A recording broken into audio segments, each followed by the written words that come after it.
Welcome to Movie Madness. I'm the host, Jacob Hayworth. We're going to start off with a movie review by Atia Thornton. Let's take a look. Atia Thornton here with Movie Madness to tell you all about my favorite fairy tale, The Princess and the Frog. The Princess and the Frog takes place in the bayous of Louisiana and tells the story of the hard-working Tiana, voiced by Tony Award-winning actress Anika Nami Rose, as she works to achieve her dream in owning her own 5-star restaurant. We're getting closer and closer every day, and I'm almost there. I'm almost there. While attending her best friend Charlotte's masquerade ball, she meets a talking frog who is Prince Naveen of Maldonia, voiced by Bruno Campo. As the prince explains his unfortunate transformation, Tiana, hesitant and disgusted by the slimy frog, is intrigued by Naveen and agrees to kiss him. After their kiss, Tiana turns into a frog. Now on a quest to changing back to humans, Tiana and Naveen travel through the bayou to New Orleans, meeting Ray, Louis, and Mama Odie along the way. The Princess and the Frog is by far my favorite animated Disney movie. It captures a classic story in a whole new way. As viewers watch the movie, they will gain interest in the character's journey and finding her inner self and who she will become. This movie is a family-oriented film filled with magic. Everything from the storyline to the graphics and details will have you wanting to watch more. The Princess and the Frog is a film worth watching and a true Disney collector's dream. If you haven't seen this heartwarming film, I would highly suggest you do. After all, dreams do come true. Thank you for the review, Atia. Now, I haven't seen it personally, but I heard that it's Disney's first animated movie with an interracial couple. That's the fun fact for the day.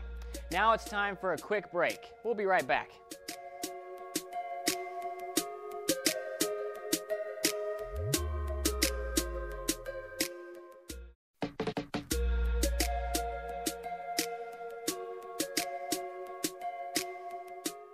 Welcome back to Movie Madness. I'm the host, Jacob Hayworth. Before we went to break, we watched a movie review by Atia about the Disney film Princess and the Frog.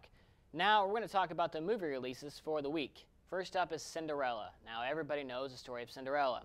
The glass slipper, Prince Charming. However, her name used to actually be Ella, and it was renamed Cinderella by her stepsisters because she used to work in the cinders. Now Lily James, the gal who plays Cinderella, took some heat by the critics, saying that they photoshopped her waist to make it look smaller. They also said Prince Charming wore contacts to make his eyes look more blue. However, these are both not true. Now, next up is Run All Night. It stars Liam Neeson playing a hitman, and his son Michael is marked for death by the mob. Now, he must protect Michael at all costs. Together, he and Michael must avoid corrupt cops, contract killers, and the mob to survive the night. Both of these films come out on Friday, March 5th. You should go see them. Now I guess we're going to watch my short film. It was made for the Prairie Grass Film Challenge. It was a 48-hour little challenge that made you answer a question in the short film, and you had to have a character and a prop. It was called First Sight. It's kind of sci-fi-ish, something I don't usually do. So let's just take a look.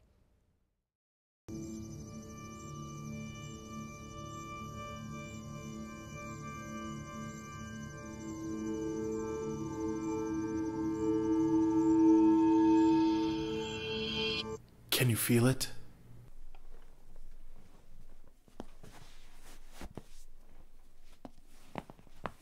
Fernando Stone here. Take one. State your name and occupation. I'm Carl Brines. I own some show stock and a farm with my brother Sean. Well, Carl, you've become something like a celebrity around here. Well, I guess people are showing us a lot more attention if that's what you mean. Well, let's get right into it. What was the first thing that was different about that day? You know, I don't know. You ever had one of them mornings where you wake up and you're already making a pot of coffee? It was kind of like that. I woke up and I was already looking out the window. And it was just there.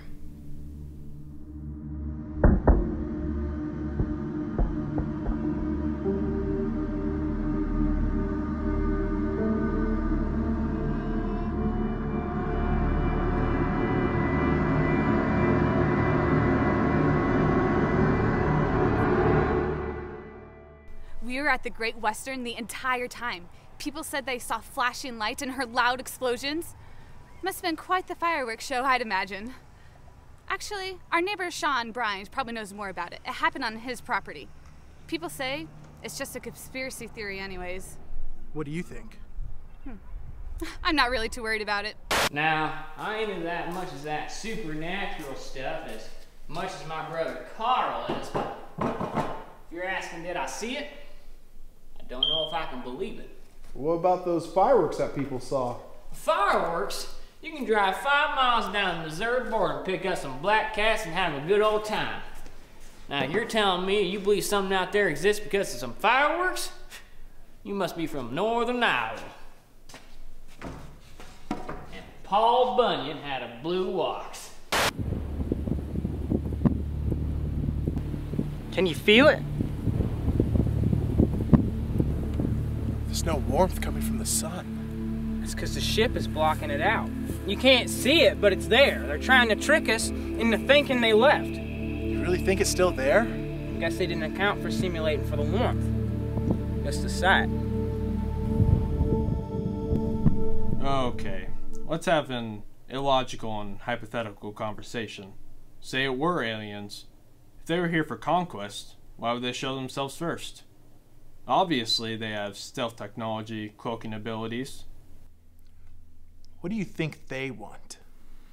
Biding their time, I suppose. I got my theories. Like what? Well, maybe they're putting a flag on us. Staking claim, like Columbus or Armstrong on the moon. Saying, leave this place alone, it's ours. Do you think they're hostile? To be honest, if we are the only living beings in this universe, it's an awfully big waste of space.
There was a blackout in the entire city, and how is your computer on? You know, sometimes I actually had to convince myself that I saw it. I wasn't making it up. I don't understand. What happened? The flash drive. I plugged it into the computer and the lights went out. They talked to me. About what? Everything that they wanted to know about us. Did you find out anything about them? But they're like us, same problems with limited resources. It's like they're the same people. Where did it come from? The stars, Fern. They came from the stars.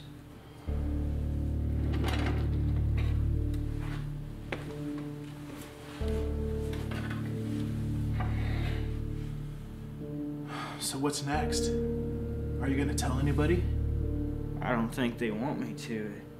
They said they can't risk us damaging the ship again. Again? Them fireworks that people heard, that was us doing that to them. We were trying to get into the ship. Fern, I don't know what to do with this thing. I can't. I have a colleague upstate. He might be able to help us. Maybe if we get the flash drive to him, he could figure something out. You gotta take it to him. You gotta...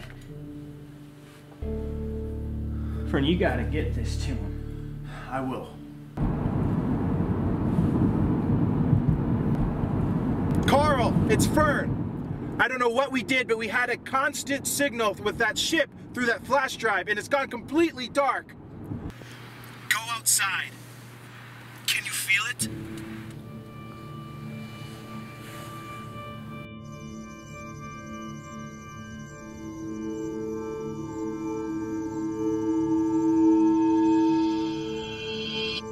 It's warm.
Hopefully you liked my short film, but now we're going to take a break. We'll be right back with Movie Madness.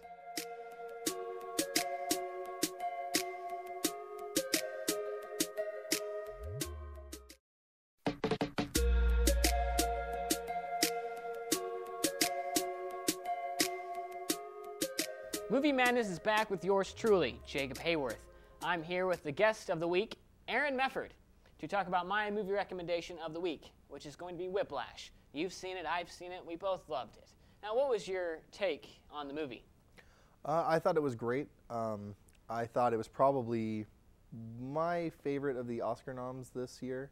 It was just very intense. It's one of the most intense movies I've ever seen, and it's odd saying that because it's just about drumming and about jazz music. It's not a movie that you would think would be that intense and action-packed. Yeah, I'm not a big fan of jazz music myself, but I found myself saying, hey, this is, okay music. This guy is playing awesome drums. I like it.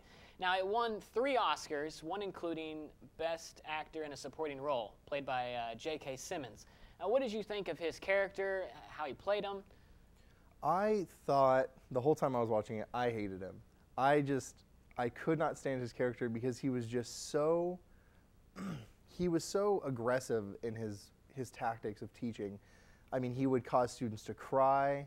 He would throw students out of the band for simple things that they didn't even do, but because they couldn't understand that they didn't do it, they were out. He would actually have students bleed on the drum set to practice that long. Now, overall, what was your favorite scene of the movie? I would have to say the last 5 or 6 minutes when they're in a concert hall playing as a group, and Andrew, who is the drummer, played by Miles Teller, takes it upon himself to play a drum solo that was not in the sheet music, but it is one of the best drum solos I've ever heard. And he just keeps going and going and going, and then after a while, you can kind of see this look come across Fletcher, who is J.K. Simmons. You can kind of see this look come across his face where they almost start communicating and having a conversation without any words being said.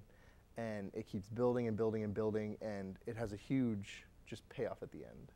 Now, I think for me, one of the things I just really liked scene-wise was that Andrew's just work ethic was just so unbelievable. Like, and you saw in one of the scenes, like, he would do anything to go for his dream. Nothing would get in his way, and you'd see in scenes where he was, bleeding from playing the drums, just so intense. Now, earlier you were telling me about how you thought kind of like an overall metaphor of the movie was. So, care sharing that? Yeah, when initially watching it, I kind of saw J.K. Simmons' character, Fletcher, had this monologue where he talked about how he likes to push people beyond their normal limits of what's expected of them. And I kind of saw that as, in society today, most people aren't pushed. Everyone gets a trophy, everyone gets an award.